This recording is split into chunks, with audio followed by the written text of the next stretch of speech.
Odatdagi yoz oqshomlaridan biri edi. Hovlimizda oilamiz davrasida o'tirardik. Qaynonam o'zining cheksiz hikoyalarini aytar, qaynopam esa telefoni bilan band edi. Erim Sardor ham shu yerda yonimda o'tirardi, lekin xayoli boshqa yerda edi. Ishdagi muammolar uni butunlay o'ziga tortib olgandi. Uning nigohi goh telefonga, goh yerga qadalardi. Uning borligi ham, yo'qligi ham bilinmasdi. Jasur qaynim bizdan sal narida o'tirardi. Uning diqqati bizda, oilaviy suhbatimizda edi. Men uning nigohini o'zimda his qilib turardim.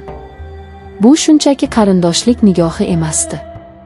Unda qandaydir iliqlik, tushunish va yana nimadir bor edi. Bu nimadirni anglashga qo'rqardim. Biz kamdan-kam gaplashardik, lekin har safar suhbatlashganimizda men uning dunyosiga sho'ng'ib ketardim. Uning fikrlari, orzulari, hayotga qarashlari menga juda yaqin edi. Erim Sardor esa u o'zining ishi va muammolari bilan yashardi. To'satdan qaynonamning ovozi xayollarimni buzdi. Voy, esdan chiqmasin, ertaga Oysara xolangnikiga borish kerak. Dorilarini olib borib berish kerak edi. Sardorjon bolam, ertaga vaqting bo'ladimi? Sardor telefondan boshini ko'tarmay javob berdi. Oyijon, ertaga ishim juda ko'p. Umuman vaqtim bo'lmaydi. Uning javobi qisqa va qat'iy edi. Qaynonamning yuzi biroz burishdi. Shu payt Jasurning ovozi eshitildi. Oyi, xavotir olmang. Men o'zim borib kelaman. Yangam bilan boramiz, zerikmayman ham. Uning bu taklifini kutmagandim. Hamma menga qaradi. Men nima deyishni bilmay qoldim. Erim Sardor bir zumga telefondan boshini ko'tarib menga va Jasurga qarab qo'ydi. Ha, yaxshi fikr. Borib kelinglar. Menga ham tinch bo'ladi. Uning bu so'zlari yuragimga sanchildi. Menga ham tinch bo'ladi. Demak, men uning uchun shunchaki bir muammo edim. Jasur menga qarab jilmaydi. Uning tabassumi shunchalik samimiy ediki, men rad eta olmadim. Mayli, dedim sekingina. Ertasi kuni tushdan keyin biz yo'lga tushdik. Shahar tashqarisidagi kichik bir qishloqqa borishimiz kerak edi. Yo'l uzoq emasdi, lekin menga bir umr davom etadigandek tuyuldi. Mashinada sokin musiqa yangrardi. Dastlab ikkimiz ham jim ketdik. Keyin Jasur suhbat boshladi. Yangam, charchadingizmi? Kecha mehmondorchilikdan keyin uxlolmagandirsiz. Yo'q, hammasi joyida, dedim yolg'on gapirib. Aslida esa kechasi bilan Sardorning befarqligi haqida o'ylab chiqqandim. Jasur buni sezgandek gapida davom etdi. Akamni bilasiz-ku, ishi bilan bo'lib, hech kimga e'tibor bermaydi. Ba'zida o'ylab qolaman, u bu dunyoda nima uchun yashayapti? Faqat ish uchunmi? Uning bu so'zlari meni hayratda qoldirdi. U mening ichimdagi gaplarni aytayotgandek edi. Balki shundaydir, dedim xo'rsinib. Siz baxtlimisiz, yangi? Bu savol meni shoshirib qo'ydi. Men hech qachon o'zimga bu savolni bermagan edim. Men shunchaki yashardim. Turmushga chiqdim, oilam bor, hamma narsa o'z joyida. Lekin baxtlimanmi? Bilmadim, dedim rostini aytib. Baxt nima o'zi? Jasur chuqur nafas oldi. Baxt bu seni tushunadigan insonning yonida bo'lish. Seni so'zsiz anglaydigan, sening ko'zlaringga qarab dardingni biladigan inson bilan yashash. Baxt bu o'zingni yolg'iz his qilmaslik. Uning har bir so'zi yuragimning tub-tubiga yetib borardi. Men unga qaradim. Uning ko'zlarida dard va shu bilan birga qandaydir bir umid uchqunlarini ko'rdim. U ham yolg'iz edi. O'z oilasi davrasida yolg'iz edi. Biz xolamnikiga yetib keldik. Dorilarni berib bir piyola choy ichib qaytishga hozirlandik. Orqaga qaytayotganimizda quyosh botayotgan edi. Osmon qip-qizil tusga kirgandi. Bu manzaradan ko'z uzolmay qoldim. Juda chiroyli, dedi Jasur mashinani sekinlatib. Ha, dedim past ovozda. U to'satdan mashinani yo'l chetiga to'xtatdi. Biz baland bir tepalikda edik. Pastda butun shahar kaftdek ko'rinib turardi. Shahar chiroqlari yulduzdek charaqlardi. Bu yerga ba'zan kelib turaman, dedi Jasur. Yuragim siqilganida, yolg'iz qolgim kelganida shu yerga kelib shaharga qarab o'tiraman. Odamlar chumolidek ko'rinadi. Har kimning o'z tashvishi, o'z hayoti bor. Lekin shu millionlab odamlar ichida seni tushunadigan bir dona inson topilmasa, bu juda qiyin. Biz mashinadan tushdik. Salqin shabada esardi.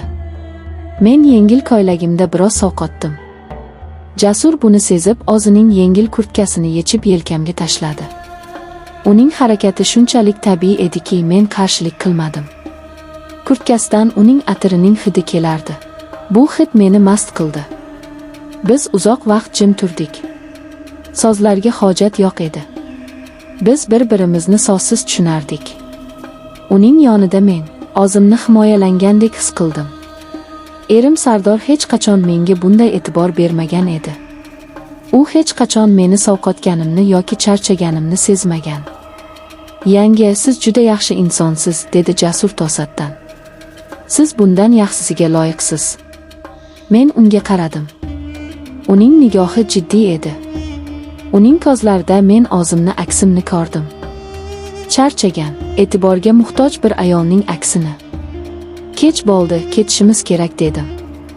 "Yo'q", dedi u. "Hozir uyga borsangiz, yana o'sha muhitga tushasiz. Yana o'zingizni yolg'iz his qilasiz. Men bunga yo'l qo'ymayman." "Nima qilamiz unda?" deb so'radim hayron bo'lib. "Bir do'stimning shahardan tashqarida kichik bir dala hovlisi bor. Hozir u yerda hech kim yo'q. U yerga boramiz, dam olasiz, mazza qilamiz. Ertalab uyga qaytamiz. Hech kim hech narsani bilmaydi." Uning taklifi meni shokka tushirdi. Bu noto'g'ri edi. Lekin shu bilan birga men uyga qaytishni istamasdim. Men yana erim Sardorning befarq nigohini ko'rishni xohlamasdim.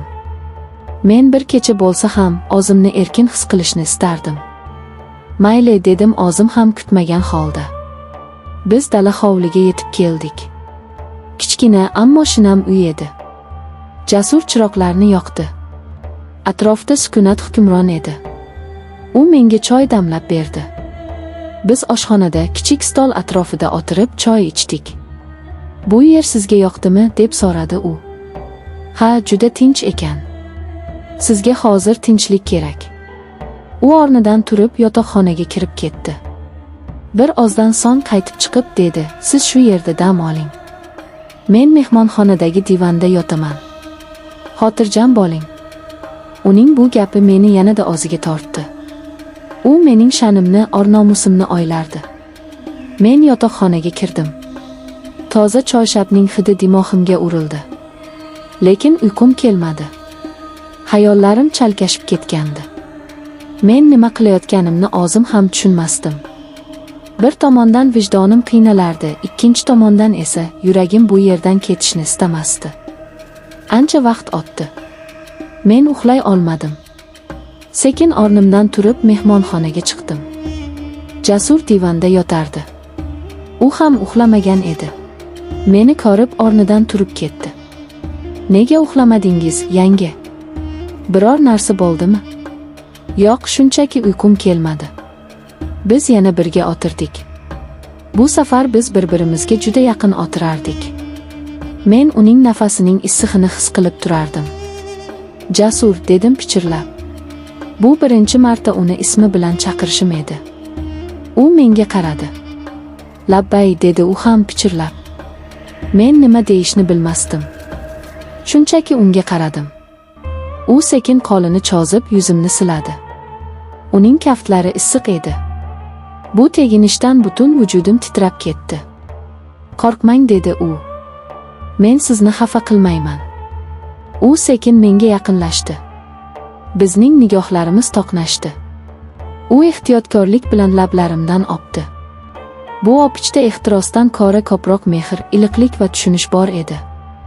O'sha kecha biz birga bo'ldik. Bu shunchaki jismoniy yaqinlik emasdi. Bu ikki yolg'iz qalbning birlashuvi edi. Bu bizning isyonimiz, bizning haqiqatimiz edi. Biz butun dunyodan, muammolardan, bizni tushunmaydigan odamlardan yashiringan edik. Tong otganda derazadan tushayotgan quyosh nurlari bizni uyg'otdi. Men Jasurning bahrida yotardim. O'zimni hech qachon bunchalik xotirjam va baxtli his qilmagan edim. U ham uyg'oq edi. Menga qarab jilmayib yotardi. "Xayrli tong, go'zalim", dedi u. Bu kecha mening hayotimni butunlay o'zgartirib yubordi. Men endi oldingidek bo'lolmasdim. Nima bo'lishini bilmasdim. Lekin bir narsani aniq bilardim, o'sha kecha men o'zimni topdim. O'zining baxti uchun kurashishga tayyor bo'lgan ayolni topdim. Bu tun mening tunim edi. Mening gunohim va mening haqiqatim.